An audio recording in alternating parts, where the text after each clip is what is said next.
मैं शाम ਨੂੰ ਆਪਦੀ ਘਰ ਵਾਲੀ ਨੂੰ ਪੁੱਛਾਂ ਕਿਵੇਂ ਆ ਭਾਗਵਾਨ ਨੇ ਕਿੱਥੇ ਕ ਬੈਠੀ ਆ ਉਹ ਕਹਿੰਦੀ ਮੈਂ ਫਲਾਣੇ ਕਿੰਨੇ ਲਾ ਲੇ 6 ਲਾ ਲੇ ਆ ਜਾ ਫਿਰ ਕਿ ਮੈਂ ਚੱਕਾਂ ਜਵਾਕਾਂ ਨੂੰ ਸੇਧ ਨਹੀਂ ਮਿਲਦੀ ਜਹਾਜ਼ ਫੜ ਕੇ ਬਾਹਰ ਜਾ ਰਹੇ ਨੇ ਜਿਹੜੇ ਇੱਥੇ ਨੇ ਉਹਨਾਂ ਨੂੰ ਤੁਸੀਂ ਨਸ਼ਿਆਂ ਦੇ ਸੌਦਾਗਰ ਬਣ ਕੇ ਨਸ਼ਿਆਂ ਦੇ ਵਿੱਚ ਲਾਤਾ ਹੁਣ ਪੰਜਾਬ ਨੂੰ ਸਿਰਫ ਇੱਕ ਚੀਜ਼ ਬਚਾ ਸਕਦੀ ਹੈ ਭਾਰਤੀ ਜਨਤਾ ਪਾਰਟੀ ਬੀਜੇਪੀ ਪੰਜਾਬ ਦੇ ਮਸਲਿਆਂ ਦੇ ਵਿੱਚ ਪੰਜਾਬ 'ਚ ਆ ਕੇ ਗੱਲ ਕਰੋ ਕਿਉਂਕਿ ਜੋ ਸਾਡੇ ਤੇ ਬੀਤਦੀ ਆ ਉਹੀ ਜਾਣਦੇ ਹੋ ਤੁਸੀਂ ਦੂਰ ਬੈਠੇ ਕੀ ਪਤਾ ਕਿਤੇ ਗੱਲਾਂ ਤਾਂ ਕਰੋ ਆ ਕੇ ਕਿਤੇ ਪ੍ਰੈਸ ਵਾਲਿਆਂ ਤੋਂ ਪੁੱਛੋ ਤਾਂ ਸਹੀ ਸਾਡੇ ਹਾਲ ਉੱਥੋਂ ਦੀ ਧਰਤੀ ਤੇ ਪੈਰ ਰੱਖਿਆ ਝਟਕਾ ਵੱਜਿਆ ਝਟਕਾ ਕੀ ਸੀ ਕਿ ਹੁਣ ਤੇਰਾ ਲਹੂ ਚਿੱਟਾ ਹੋ ਗਿਆ ਕਿਉਂਕਿ ਮੈਨੂੰ ਮੇਰੀ ਦਿੱਖ ਮੇਰੀ ਬੋਲੀ ਮੇਰਾ ਸਵਾਦ ਮੇਰੀ ਪੜ੍ਹਾਈ ਮੇਰੀ ਜਵਾਨੀ ਮੇਰੀ ਮਾਂ ਮੈਨੂੰ ਕੁੱਕ ਮੇਰੀ ਮਿੱਟੀ ਮੇਰੀ ਖੁਸ਼ਬੂ Bharatiya Janata party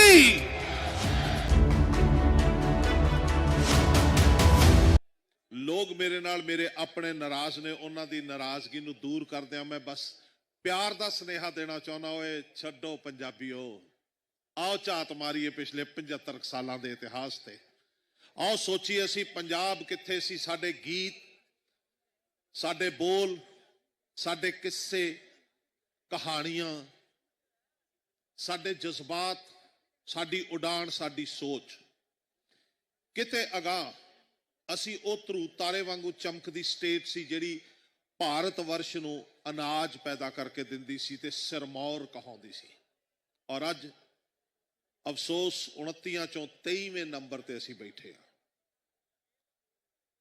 border state नहीं बर्बाद स्टेट करती है 75 साल साडियां कुर्बानियां शहादतां आजादी वास्ते लड़ाए जंगां दे विच चाहे अज सरहदां ते बैठे साडे वीर जवान ने असी कित्थे योगदान नहीं पाया पर सानू ये नहीं समझ आउंदी कि साडी कदर कित्थे पई गल करिए असी ना साडे कोले सेहत है ना साडे कोले सेध है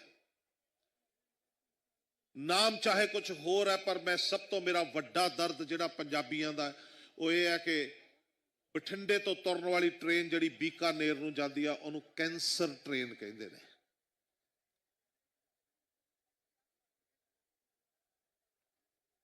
कोई भी अज तक इहो जिहा सेंटर नहीं खुलिया जिथे कैंसर का इलाज मुफ्त होवे दिसिया ही नहीं सरकारों नूं 75 साल हो गए नहीं दिसिया सोचे ही नहीं साडे बारे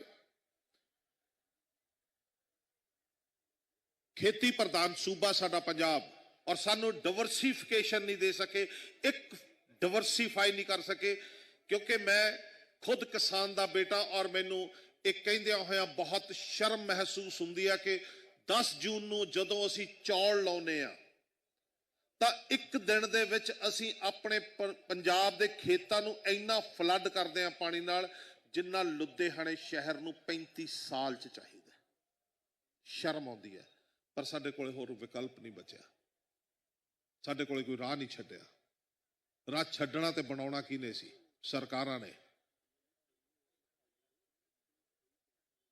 ਬਹੁਤ ਪਰਖਲੀਆਂ ਸਰਕਾਰਾਂ ਬਹੁਤ ਬੁਰਾ ਹਾਲ ਹੋਇਆ ਸਾਡਾ साडे रिश्ते नाते टुट गए साडा सभ्याचार उजड़ गया साडी सेहत बिगड़ गई साडी मिट्टी बिगड़ गई और पिछले 50 साल तो 60 साल तो असी प्लान करते जाने और एक मां आप दी गोदी चो जवान धी नूं तोड़दी हुई कहती है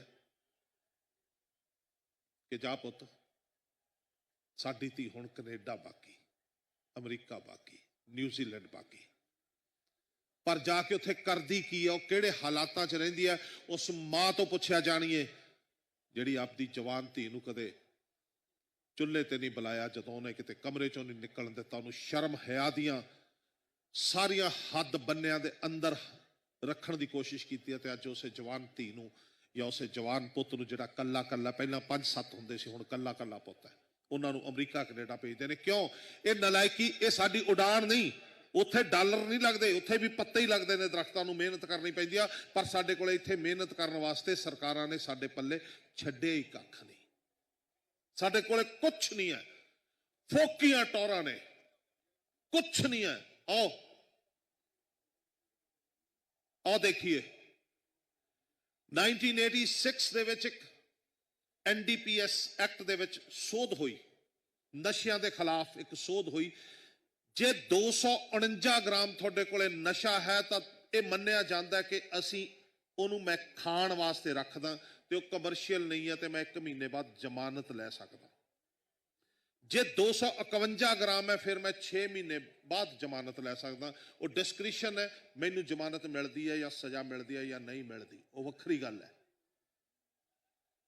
ਹਜ਼ੂਰ ਇਹ 86 ਤੋਂ ਲੈ ਕੇ ਹੁਣ ਤੱਕ ਸਰਕਾਰਾਂ ਦੇ ਕੰਨੀ ਜੂੰ ਨਹੀਂ ਸਰਕੀ। ਉਹ ਪਾਈਆ ਨਸ਼ੇ ਤੋਂ ਲੈ ਕੇ ਹੁਣ ਅਗਲਾ 10 ਗ੍ਰਾਮ ਜੇਬ ਚ ਪਾਉਂਦਾ, ਹਰ ਮੋੜ ਤੇ ਖੜ ਕੇ ਤੁਹਾਡੇ 8 ਪੁੱਤਾਂ ਨੂੰ ਮਾਰ ਕੇ ਸ਼ਾਮ ਨੂੰ ਨਾਲੇ 50,000 ਰੁਪਈਆ ਜੇਬ ਚ ਪਾ ਕੇ ਘਰੇ ਜਾ ਕੇ ਸੌਂ ਜਾਂਦਾ। ਤੁਹਾਨੂੰ ਅਕਲ ਹੀ ਨਹੀਂ ਆਈ ਓਏ, ਤੁਸੀਂ ਸੋਚਿਆ ਹੀ ਨਹੀਂ। ਜਵਾਕਾਂ ਨੂੰ ਸੇਧ ਨਹੀਂ ਮਿਲਦੀ, ਜਹਾਜ਼ ਫੜ ਕੇ ਬਾਹਰ ਜਾ ਰਹੇ ਨੇ, ਜਿਹੜੇ ਇੱਥੇ ਨੇ ਉਹਨਾਂ ਨੂੰ ਤੁਸੀਂ ਨਸ਼ਿਆਂ ਦੇ ਸੌਦਾਗਰ ਬਣ ਕੇ ਨਸ਼ਿਆਂ ਦੇ ਵਿੱਚ ਲਾਤਾ, ਸੌੜੀ ਸੋਚ ਦੇ ਨਾਲ। ਹੁਣ ਤਾਂ ਡਰਾਬਾ ਵੀ ਕਿਤੇ ਕਿਤੇ ਮਿਲਣ ਲੱਗ ਜਾਂਦਾ ਹੈ। ਆਹ ਕੰਮ ਐ ਕਰ ਲੈ, ਨਹੀਂ ਚਿੱਟਾ ਪਾ ਦੂੰ, ਪਾਊਡਰ ਪਾ ਦੂੰ। ਨਹੀਂ, ਬਹੁਤ ਦਰਦ ਲਈ ਬੈਠੇ ਆ, ਬਹੁਤ ਦੁੱਖ ਹੁੰਦਾ ਹੈ। ਸੋਚਿਆ ਸੀ ਬੱਚੇ ਵਿਆਹ ਤੇ ਹੁਣ ਆਪਦੀ ਵਹੁਟੀ ਦਾ ਹੱਥ ਫੜ ਕੇ ਪਿੰਡ ਰਿਹਾ ਕਰੂੰਗਾ, ਕਿਉਂਕਿ ਮੈਨੂੰ ਪਿੰਡ ਨਾਲ ਬਹੁਤ ਲਗਾਵ ਹੈ। ਅਫਸੋਸ ਨਾਲ ਦੱਸਣਾ ਪੈਂਦਾ ਕਿ ਮੈਂ ਨਾਡੂ ਖਾਂ ਫਿਲਮ ਸ਼ੂਟ ਕਰਨ ਗਿਆ ਸੀ ਰਾਜਸਥਾਨ ਤੇ। ਮੇਰੇ ਜਦੋਂ ਵੀ ਮੇਰਾ ਚਿੱਤ ਉਚਾਟ ਹੋ ਜਾਂਦਾ ਮੈਂ ਆਪਦੇ ਪਿੰਡ ਨਹੀਂ ਜਾਂਦਾ, ਸਗੋਂ ਮੈਂ ਨਾਡੂ ਖਾਂ ਜਿਸ ਫਿਲਮ ਦੀ ਅਸੀਂ ਸ਼ੂਟਿੰਗ ਕਰਨ ਗਏ ਸੀ ਰਾਜਸਥਾਨ, ਮੈਂ ਉੱਥੇ ਚਲੇ ਜਾਂਦਾ। ਮੈਂ ਉਸ ਪਿੰਡ 'ਚ ਜਾ ਕੇ 2-3 ਦਿਨ ਰਹਿ ਕੇ ਆਉਣਾ ਉਹਨਾਂ ਕੋਲੇ, ਉਹਨਾਂ ਪਰਿਵਾਰਾਂ ਦੇ ਨਾਲ, ਕਿਉਂਕਿ ਮੈਨੂੰ ਆਪਣਾ ਪਿੰਡ ਵੱਢ ਖਾਣ ਨੂੰ ਪੈਂਦਾ। ਉੱਥੇ ਪਿਆਰ ਨਹੀਂ ਹੈ, ਮੁਹੱਬਤ ਨਹੀਂ ਹੈ, ਸਿਹਤ ਨਹੀਂ ਹੈ, ਸੇਧ ਨਹੀਂ ਹੈ, ਜੁੱਸਾ ਨਹੀਂ ਹੈ, ਸੱਚ ਨਹੀਂ ਹੈ, ਜ਼ੁਬਾਨ ਨਹੀਂ ਹੈ, ਜ਼ਹਿਰ ਹੈ, ਧੋਖਾ ਹੈ, ਝੂਠ ਹੈ, ਨਸ਼ਾ ਹੈ। ਕੋਈ ਵੀ ਰੰਗ ਮੈਨੂੰ ਪੰਜਾਬ ਦੇ ਉਹ ਗੂੜੇ ਰੰਗ ਜਿਨ੍ਹਾਂ ਦੀਆਂ ਬੋਲੀਆਂ ਪੈਂਦੀਆਂ ਸੀ, ਗਿੱਧੇ ਪੈਂਦੇ ਸੀ, ਰੋਸ਼ਨੀਆਂ ਲੱਗਦੀਆਂ ਸੀ, ਮੇਲੇ ਲੱਗਦੇ ਸੀ, ਤੀਆਂ ਲੱਗਦੀਆਂ ਸੀ, ਸਭ ਸਿਰਫ 75 ਸਾਲ ਦੀ ਉਮਰ। ਮਹੰਜੋ ਦੜੋ ਤੋਂ ਲੈ ਕੇ ਸਾਡੀ ਹੁਣ ਤੱਕ ਦੀ ਸੱਭਿਅਤਾ ਸਿਰਫ 75 ਸਾਲ 'ਚ ਰੋਲ ਕੇ ਰੱਖਦੀ। ਕਿਤੇ ਗਿਰੇਵਾਨ 'ਚ ਝਾਕ ਕੇ ਤਾਂ ਦੇਖੋ, ਲਲਕਾਰੇ ਮਾਰਨ ਵਾਲੇ ਪੰਜਾਬੀਓ, ਕਿਤੇ ਆਪਦੇ ਗਿਰੇਵਾਨ 'ਚ ਝਾਤ ਮਾਰ ਕੇ ਦੇਖੋ। ਤੁਸੀਂ ਬਰਬਾਦੀ ਦੇ ਕਗਾਰ ਤੋਂ ਵੀ ਗਾਂਹ ਖੜੇ ਹੋ, ਤੇ ਜੇ ਤੁਹਾਨੂੰ ਕੋਈ ਬਚਾ ਸਕਦਾ ਇਸ ਵੇਲੇ, ਯਕੀਨ ਕਰਿਓ ਮੈਂ ਆਪ ਦੇ ਪਰਿਵਾਰ ਤੋਂ 1 ਸਾਲ ਦਾ ਸਮਾਂ ਲੈ ਕੇ ਆਇਆ, ਸਿਰਫ 1 ਸਾਲ।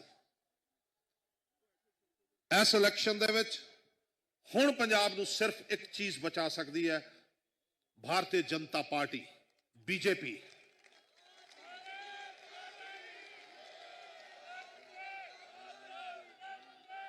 ਮੀਡੀਆ ਰਾਹੀਂ,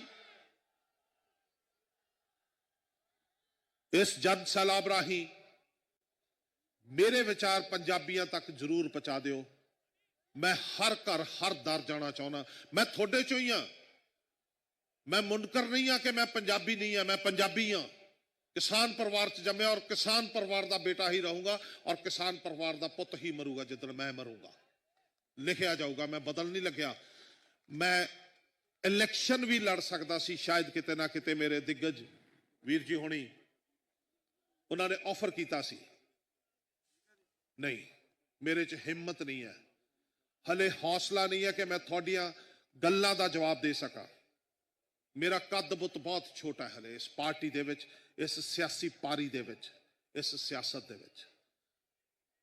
ਮੈਂ ਤੁਹਾਨੂੰ ਵੱਡਿਆਂ ਦੇਖਣਾ ਚਾਹੁੰਦਾ, ਮੈਂ ਪੰਜਾਬ ਨੂੰ ਵੱਡਿਆਂ ਦੇਖਣਾ ਚਾਹੁੰਦਾ, ਨਿਰੋਗ ਨਰੋਲ ਸੱਚਾ ਤੇ ਸੁੱਚਾ ਪੰਜਾਬ ਦੇਖਣਾ ਚਾਹੁੰਦਾ, ਇਕਜੁੱਟਤਾ ਦੇਖਣਾ ਚਾਹੁੰਦਾ। ਮੈਂ ਉਹ ਪੰਜਾਬ ਚਾਹੁੰਦਾ ਜਦੋਂ ਮੈਂ 12ਵੇਂ ਸਾਲ ਦੇ ਵਿੱਚ ਕਿਸੇ ਵੀ ਘਰ ਦੇ ਦਰਵਾਜ਼ਾ ਖੜਕਾ ਕੇ ਚਾਚੀ ਮਾਮੀ ਕਹਿ ਕੇ ਕਿਸੇ ਵੀ ਭੂਆ ਦੇ ਘਰੇ, ਕਿਸੇ ਵੀ ਭੈਣ ਦੇ ਘਰੇ ਰੋਟੀ ਖਾ ਆਉਂਦਾ ਸੀ।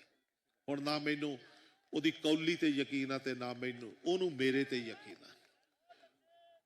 ਜਦੋਂ ਮੈਂ ਜਾਣਾ ਤਾਂ ਉਹਨੂੰ ਸ਼ਾਇਦ ਲੱਗਦਾ ਹੋਊ ਕਿ ਮੈਂ ਨਸ਼ਾ ਵੇਚਣ ਆਇਆ, ਜਾਂ ਲੱਗਦਾ ਹੋਊ ਕਿ ਮੈਂ ਬਲਾਤਕਾਰੀਆ ਆਇਆ, ਜਾਂ ਲੱਗਦਾ ਹੋਊ ਮੈਂ ਡਕੈਤ ਆਇਆ।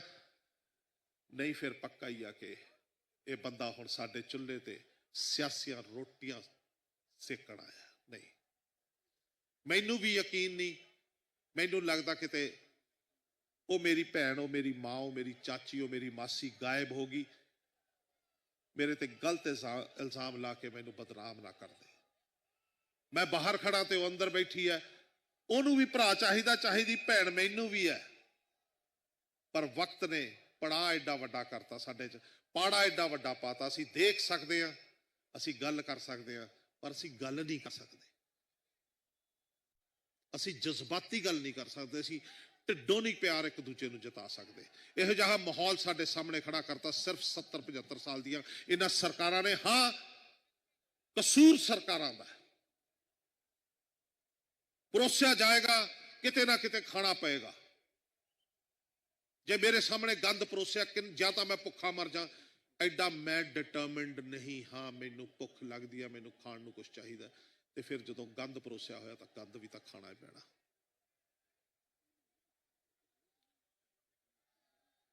ਪ੍ਰੈਸ ਵਾਲਿਓ, ਜਿੰਨੇ ਵੀ ਪ੍ਰੈਸ ਦੇ ਲੋਕ ਬੈਠੇ ਨੇ, ਸਭ ਤੋਂ ਵੱਡੀ ਜ਼ਿੰਮੇਵਾਰੀ ਹੁਣ ਤੁਹਾਡੀ ਹੈ, ਸਭ ਤੋਂ ਵੱਡੀ ਜ਼ਿੰਮੇਵਾਰੀ ਤੁਹਾਡੀ ਹੈ। ਬਸ ਇਹਦੇ ਤੋਂ ਮੁਨਕਰ ਨਾ ਹੋ ਜਿਓ, ਮੇਰੇ ਪੰਜਾਬ ਦੇ ਰੰਗਾਂ ਨੂੰ ਹੁਣ ਹੋਰ ਫਿੱਕਾ ਨਾ ਹੋਣ ਦਿਓ। ਮੈਂ ਸਿਰਫ ਇੱਕੋ ਇੱਕ ਚੀਜ਼ ਲੈ ਕੇ ਆਇਆ, ਇੱਕ ਸੋਚ ਲੈ ਕੇ ਆਇਆ ਕਿ ਮੈਂ ਇਲੈਕਸ਼ਨ ਕਦੇ ਲੜੂੰਗਾ ਕਿ ਨਹੀਂ, ਮੇਰੇ ਸੁਪਨਿਆਂ ਤੋਂ ਵੀ ਬਾਹਰ ਹੈ, ਕਿਉਂਕਿ ਮੇਰੀ ਔਕਾਤ ਨਹੀਂ ਹੈ, ਨਾ ਮੇਰੇ ਕੋਲੇ ਪੈਸੇ ਨੇ, ਨਾ ਮੇਰੀ ਟੀਮ ਹੈ, ਨਾ ਮੇਰੇ ਕੋਲੇ ਹਿੰਮਤ ਹੈ, ਨਾ ਮੇਰਾ ਕੋਈ ਏਦਾਂ ਕੱਦ ਬੁੱਤ ਹੈ ਸਿਆਸੀ ਤੌਰ ਤੇ, ਤੇ ਮੇਰੀ ਤਮੰਨਾ ਵੀ ਕੋਈ ਨਹੀਂ। ਹਾਂ, ਸਹੀ ਮੰਗ ਪੰਜਾਬੀਆਂ ਦੀ PM ਹਾਊਸ ਤੱਕ, ਤੇ PM ਹਾਊਸ ਦੀਆਂ ਸਹੀ ਪਾਲਿਸੀਜ਼ ਪੰਜਾਬੀ ਕਿਸਾਨ ਜਿਹੜੇ ਆਪਦੇ ਖੇਤ 'ਚ ਬੈਠੇ ਨੇ ਉਹਨਾਂ ਤੱਕ ਪਹੁੰਚਾਉਣ ਦੀ ਕੜੀ ਬਣਨ ਦੀ ਕੋਸ਼ਿਸ਼ ਕਰੂੰਗਾ, ਚਾਹੇ ਕੁਛ ਵੀ ਹੋ ਜਾਵੇ। ਮੈਨੂੰ ਮੇਰਾ ਰੱਬ, ਮੇਰਾ ਪਰਿਵਾਰ, ਮੇਰੀ ਪਾਰਟੀ, ਮੇਰੇ ਲੋਕ, ਤੁਸੀਂ ਤੇ ਜਨ ਸੈਲਾਬ, ਮੈਨੂੰ ਲੱਗਦਾ ਮੇਰਾ ਹੈ, ਕਿਉਂਕਿ ਮੇਰਾ ਪੰਜਾਬ ਮੇਰਾ, ਮੇਰੇ ਲੋਕ ਮੇਰੇ ਨੇ, ਮੇਰੇ ਪੰਜਾਬੀ ਮੇਰੇ ਨੇ। ਪਰ ਇੱਕ ਖਿਆਲ ਰੱਖਿਓ, ਅੱਜ ਗਿਰੇਬਾਨ 'ਚ ਹੱਥ ਪਾ ਕੇ ਝਾਕ ਕੇ ਅੰਦਰ ਆਪਦੀ ਜ਼ਮੀਰ ਨਾਲ ਗੱਲਾਂ ਕਰਿਓ, ਕਿਉਂਕਿ ਮੈਂ ਵੀ ਇੱਕ ਵਾਰੀ ਜ਼ਮੀਰ ਨਾਲ ਲੜਿਆ ਸੀ ਜਦੋਂ ਮੈਂ ਕੈਨੇਡਾ ਚਲੇ ਗਿਆ ਸੀ। 2007 'ਚ ਗਿਆ ਸੀ ਮੈਂ ਕੈਨੇਡਾ, ਪੱਕੇ ਕੈਨੇਡਾ ਵਾਲੇ ਹੋ ਕੇ ਉਤਰਿਆ, ਇੱਕ ਝਟਕਾ ਵੱਜਿਆ, ਉੱਥੋਂ ਦੀ ਧਰਤੀ ਤੇ ਪੈਰ ਰੱਖਿਆ, ਝਟਕਾ ਵੱਜਿਆ। ਝਟਕਾ ਕੀ ਸੀ ਕਿ ਹੁਣ ਤੇਰਾ ਲਹੂ ਚਿੱਟਾ ਹੋ ਗਿਆ, ਕਿਉਂਕਿ ਮੈਨੂੰ ਮੇਰੀ ਦਿੱਖ, ਮੇਰੀ ਬੋਲੀ, ਮੇਰਾ ਸਵਾਦ, ਮੇਰੀ ਪੜ੍ਹਾਈ, ਮੇਰੀ ਜਵਾਨੀ, ਮੇਰੀ ਮਾਂ ਮੈਨੂੰ ਕੁੱਖ, ਮੇਰੀ ਮਿੱਟੀ, ਮੇਰੀ ਖੁਸ਼ਬੂ ਇਸ ਪੰਜਾਬ ਨੇ ਦਿੱਤੀ ਹੈ। ਤੇ ਹੁਣ ਪੜ੍ਹ ਲਿਖ ਕੇ ਜਦੋਂ ਮੈਂ ਆਪਦੀ ਮਾਂ ਦੀ ਸੇਵਾ ਕਰਨ ਦਾ ਮੌਕਾ ਮਿਲਿਆ, ਮੈਂ ਮੁਨਕਰ ਹੋ ਕੇ ਤੁਰ ਜਾ। ਮੈਨੂੰ ਲੱਗਿਆ ਕਿ ਮੈਂ ਮੁਨਕਰ ਹੋ ਗਿਆ। ਉਹ ਲੋਕ ਜਿਹੜੇ ਚੰਗੇਰੇ ਭਵਿੱਖ ਵਾਸਤੇ ਇਹ ਉਡਾਰੀ ਮਾਰ ਕੇ ਚਲੇ ਗਏ ਸੀ, ਆਪਦੀ ਮਾਂ ਤੋਂ ਮੁਨਕਰ ਹੋ ਕੇ ਜਿਉਂਦੇ ਰਹੋ। ਜਿੱਥੇ ਵੀ ਹੋ ਤੁਸੀਂ ਖੁਸ਼ ਵਸੋ, ਤਰੱਕੀਆਂ ਕਰੋ, ਪਰ ਪੰਜਾਬ ਦੇ ਮਸਲਿਆਂ ਦੇ ਵਿੱਚ ਪੰਜਾਬ 'ਚ ਆ ਕੇ ਗੱਲ ਕਰੋ, ਕਿਉਂਕਿ ਜੋ ਸਾਡੇ ਤੇ ਬੀਤਦੀ ਆ ਉਹੀ ਜਾਣਦੇ ਹੋ ਤੁਸੀਂ। ਦੂਰ ਬੈਠੇ ਕੀ ਪਤਾ ਤੁਹਾਨੂੰ, ਕਿਤੇ ਗੱਲਾਂ ਤਾਂ ਕਰੋ ਆ ਕੇ, ਕਿਤੇ ਪ੍ਰੈਸ ਵਾਲਿਆਂ ਤੋਂ ਪੁੱਛੋ ਤਾਂ ਸਹੀ ਸਾਡੇ ਹਾਲ, ਕਿਤੇ ਦੇਖੋ ਤਾਂ ਸਹੀ ਚਿੱਟਾ ਵਿਕਦਾ, ਕਿਤੇ ਦੇਖੋ ਤਾਂ ਸਹੀ ਮਾਫੀਆ, ਲੈਂਡ ਮਾਫੀਆ, ਸ਼ਰਾਬ ਮਾਫੀਆ, ਰੇਤਾ ਮਾਫੀਆ, ਚਿੱਟਾ ਮਾਫੀਆ। ਆ ਇੱਕ ਹੋਰ ਕਹਿੰਦੇ ਉੱਥੋਂ ਆ ਗਿਆ ਦਿੱਲੀ ਤੋਂ, ਕੀ ਨਾਮ ਉਹਦਾ, ਨਹੀਂ ਮੈਂ ਨਾਂ ਨਹੀਂ ਲੈਣਾ, ਰੋਟੀ ਨਹੀਂ ਮਿਲਣੀ ਭਰਾਵਾ, ਮੈਨੂੰ ਸਵੇਰੇ ਨਹੀਂ ਮਿਲੀ, ਕਹਿੰਦੇ ਨੇ ਉਹਨੂੰ ਕੇਜਰੀਵਾਲ ਖਰੇ, ਹਾਂ ਆਹੀ, ਉਹਨੇ ਗੁਲਾਬੀ ਠੇਕੇ ਖੋਲੇ ਹੋਏ ਨੇ ਦਿੱਲੀ 'ਚ। ਤੁਹਾਡੀ ਇਨਫੋਰਮੇਸ਼ਨ ਵਾਸਤੇ ਦੱਸ ਦਿਆਂ, ਮੇਰੇ ਕੋਲੇ ਵੀਡੀਓ ਵੀ ਹੈ, ਮੈਂ ਦਿਖਾ ਵੀ ਸਕਦਾ, ਠੇਕੇ ਵੀ ਦੱਸ ਸਕਦਾ। ਉੱਥੇ ਸਿਰਫ ਬੀਬੀਆਂ ਜਾ ਕੇ ਸ਼ਰਾਬ ਪੀ ਸਕਦੀਆਂ ਨੇ ਤੇ ਗੈਰ ਮਰਦ ਨੂੰ ਨਾਲ ਲਿਜਾ ਕੇ ਪੀ ਸਕਦੀਆਂ।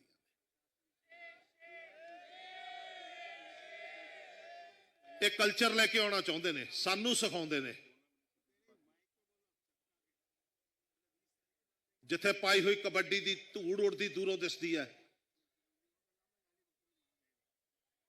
ਉਸ ਪਿੰਡ ਦੇ ਵਿੱਚ, ਉਸ ਪੰਜਾਬ ਦੇ ਵਿੱਚ, ਉਸ ਸ਼ਹਿਰ ਦੇ ਵਿੱਚ, ਉਸ ਸਟੇਟ ਦੇ ਵਿੱਚ, ਉਸ ਖਿੱਤੇ ਦੇ ਵਿੱਚ ਗੁਲਾਬੀ ਠੇਕੇ, ਜਿੱਥੇ ਸਾਡੀਆਂ ਬੀਬੀਆਂ ਜਾਣ।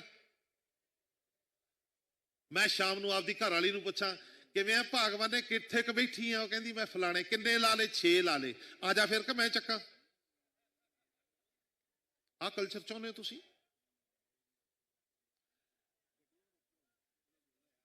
मैं बहुत बहुत बहुत बहुत सत्कार करता पंजाब दा, इस पानी दा, इस मिट्टी दा। प्लीज थानू बचा सकता तो सिर्फ एक बंदा बचा सकता, एक चीज बचा सकती है, वह है बीजेपी दा कमल दा फुल।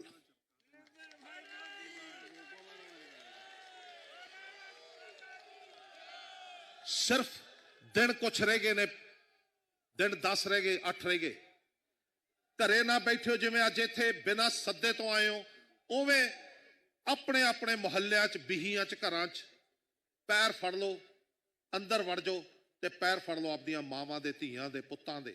कह यार ऐतकी बख्श दिओ पंजाब नूं, ऐतकी साडी बीजेपी नूं आ लैण दो। 75 साल का इतिहास धो के असीं नवां पंजाब सिरजांगे, नवां पंजाब भाजपा दे नाल। भारतीय जनता पार्टी, भारतीय जनता पार्टी जिउंदे वास्ते रहो। ये जज्बा सही तरीके का जज्बा, जज्बाती होकर गलत फैसला ना लियो, बिल्कुल शांत रह के 20 तरीक तक साथ दिओ, आपां पंजाब बदलांगे। जिउंदे रहो। बहुत सारा सत्कार थानू।